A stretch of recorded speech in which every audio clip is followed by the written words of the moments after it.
Before humans learned how to shape stone, something else was already doing it. Across Africa, there are structures that look designed, measured, and planned, but no human ever built them. No tools, no names, no records. Just time, wind, water, fire, and pressure working patiently for thousands, sometimes millions of years.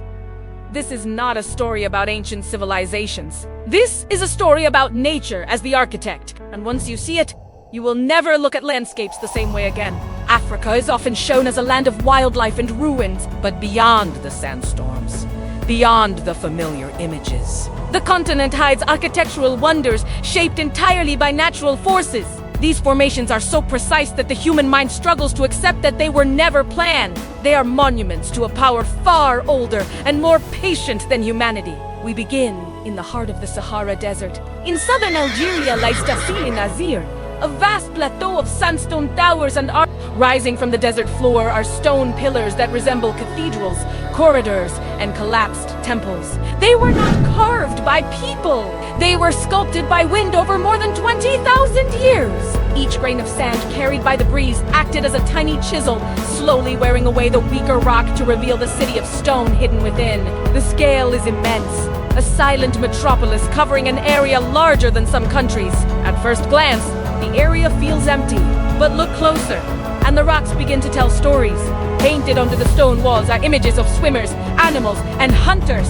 These drawings reveal something shocking. The Sahara was once green, filled with rivers and life. The stone formations remained as the climate died around them. The desert arrived, but the architecture sculpted by a forgotten weather world endured, holding the memory of a different time. They are libraries of climate history, written in stone. Our journey continues south to the ancient Idanre hills in Nigeria. Here, nature's architectural expression changes. Instead of sharp, wind-carved towers, we find something that defies gravity. Massive granite boulders are balanced precariously atop one another, forming impossible stacks that look as if a giant placed them with delicate care. These are ancient hills of hard rock that have resisted millions of years of erosion while the softer land around them washed away. The people who lived here saw divinity in these forms. The stones were not just rocks. They were guardians, spirits, and markers of sacred space. The most famous is the Wonderful Rock, a boulder resting on a smaller stone with such a tiny point of contact it appears to float. It has stood this way for millennia, a testament to the perfect, patient balance of natural forces. It is a quiet lesson in physics and patience, a sculpture that took an entire geological era to complete. From the dark granite of Nigeria, we travel northeast to a landscape of blinding white. This is Egypt's White Desert, a place that feels otherworldly. Here, the architect was not wind or rain, but an ancient sea. Millions of years ago, this entire region was underwater. The floor of this sea was covered in the microscopic shells of marine creatures. As they died, their calcium-rich remains settled, compacted, and formed a thick layer of chalk. When the sea retreated, it left this soft, white canvas exposed to the elements.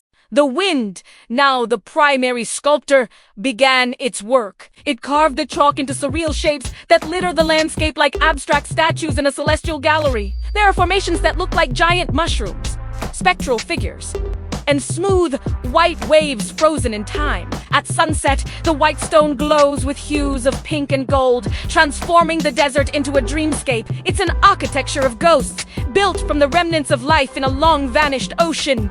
We now move toward the Great Rift Valley, to the border of Uganda and Kenya. Here stands Mount Elgon, an extinct shield volcano that was once the tallest mountain in Africa. Its violent, fiery birth gave way to a different kind of architectural process. As lava flowed and cooled, it contracted and fractured, forming vast fields of hexagonal basalt columns. These pillars, so geometrically perfect, look as if they were precision cut and stacked by an unseen hand.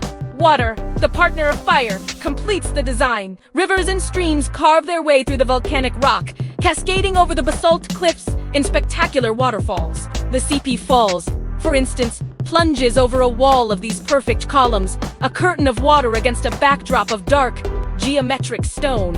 It is a dynamic architecture, a place where the rigid geometry of cooled lava meets the constant, fluid motion of water. It is a collaboration between two of nature's most powerful forces, fire and water, creating a cathedral of living stone. Our journey takes us west to Mali, where nature's architecture became a foundation for human existence. The Bandiagara Escarpment is a massive cliff face of sandstone stretching for nearly 100 miles. For centuries, erosion has carved caves, ledges, and overhangs into the cliff wall. But here, the story takes a unique turn.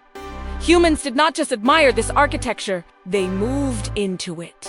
The Dogon people, seeking refuge, built their villages directly into the cliffside. Their Mudan stone dwellings cling to the rock, merging so perfectly with the natural formations that it can be hard to tell where the work of nature ends and the work of man begins. The escarpment provided a natural fortress, and the people adapted their lives to its vertical world. This is not just a settlement. It is a symbiotic relationship between geology and culture. Nature provided the blueprint, the foundation, and the shelter. Humanity added the final, delicate touche. Finally, we journey to an island that seems like a world of its own. Madagascar. Here lies one of nature's most intimidating and formidable creations.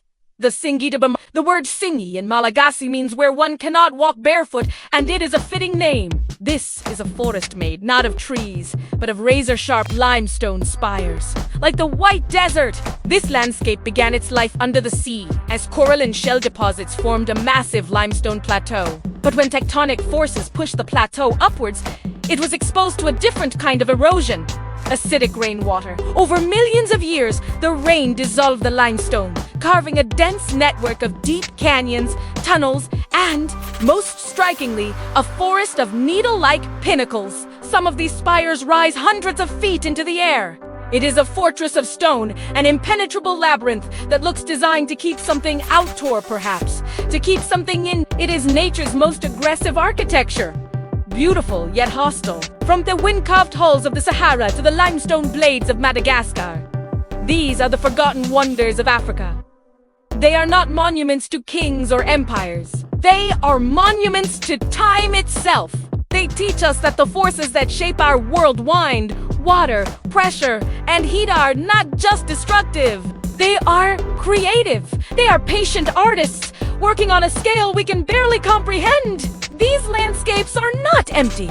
They are full of stories, written in a language of erosion and rock. They are archives of deep time, containing the memory of ancient seas, shifting climates, and the first stirrings of life. The sandstorms will continue to blow, and the rains will continue to fall. The work is never finished. Nature's architecture is always in a state of becoming.